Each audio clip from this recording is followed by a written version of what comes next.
Hello guys, magandang araw sa inyo. Ngayong araw ay magpipishing ulit tayo at ngayon ay marami kami ulit ngayon. Itong araw na to guys ay masasabi kong special na araw na ito dahil ay araw ngayon ng Thanksgiving. Actually, itong araw na to ay Thursday. Medyo busy kaya ngayon ko lang natapos ang pag-edit nitong video na to. At ngayon ay dito ulit kami sa St. Nazareth. Naglure na agad yung isang kasama namin habang maaga pa, habang hindi pa nabubulabog yung mga isda.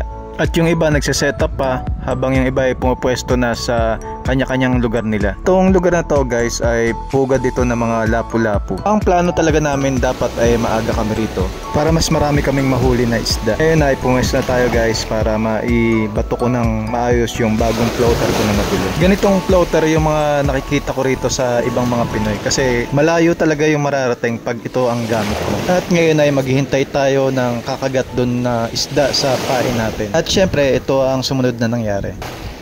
Fish on guys, fish on. Fish on.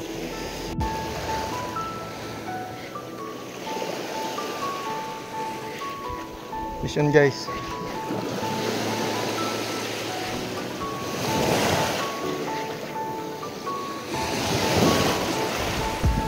Fish on.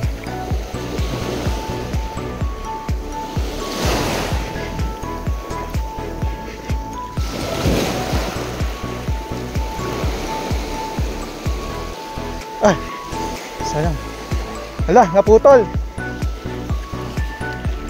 Sayang. Ano kaya yun? At dito nga ay nanghihinayang ako dahil malapit na natin mailand sana yung isda. Sayang. Puro lapu-lapu ah. At dito nga ay nakita namin yung ibang kasama namin na puro lapu-lapu ang huli. At ang gamit lang nila ay lure. Sa mga oras na to ay wala pa rin tayong huli at yung ibang mga kasama namin ay nagpuntahan na dun sa medyo malalim na lugar. Buti nga ngayong araw ay pinagbigyan tayo na maganda yung panahon. Na-enjoy talaga namin yung araw pag nagpipishing kami, lalo na kapag marami yung aming huli na isda. At hindi namin namamalayan yung oras. Habang papunta dun sa kasama namin ng mga Pinoy ay nakasalubong ko yung kasama ko sa maintenance.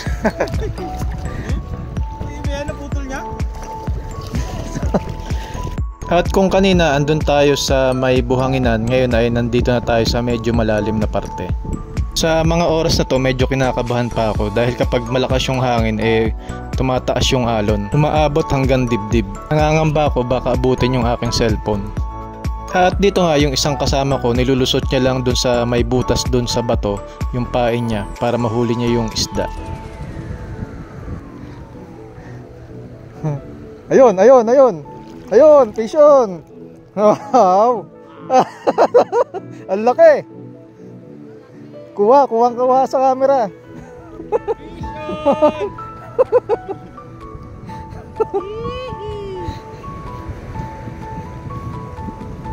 Nakahuli na siya. Sa malapit lang, no?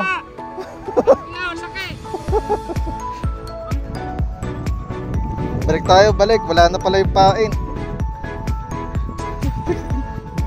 Sa paulit.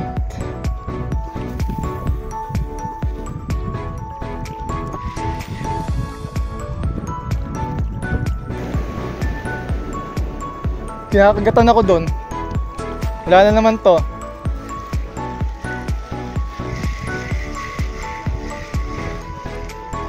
Wala na naman nyo. Meron ako dala. Ang galing talaga ng mga lapu-lapu guys. Talagang hustler sila makuha yung pain namin. Pero buti na lang meron akong dalang pamain na pusit. At dito makikita nyo sa video kung paano kami maglagay ng pamain na pusit dun sa hook namin. At syempre kung meron kayong suggestion na para ma-improve namin yung pag-fishing namin para marami kaming mahuli na isda, comment down below lang sa comment section. Meron na naman ah. Dalawa na yung ano mo?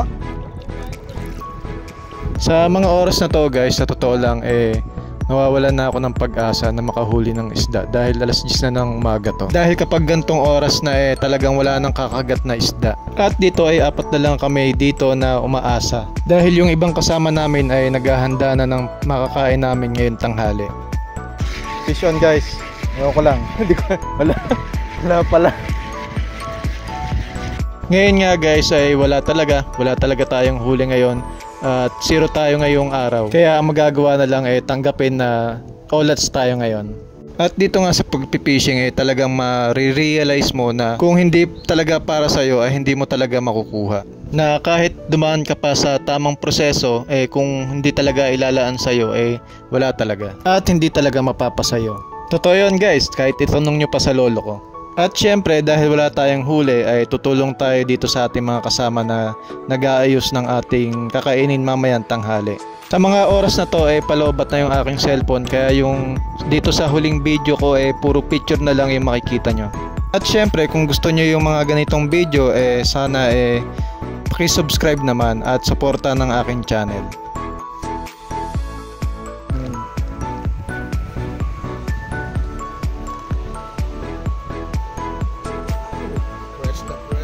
Fresh. At ngayon nga guys ay nakahanda na yung aming tanghalian at kakain na kami.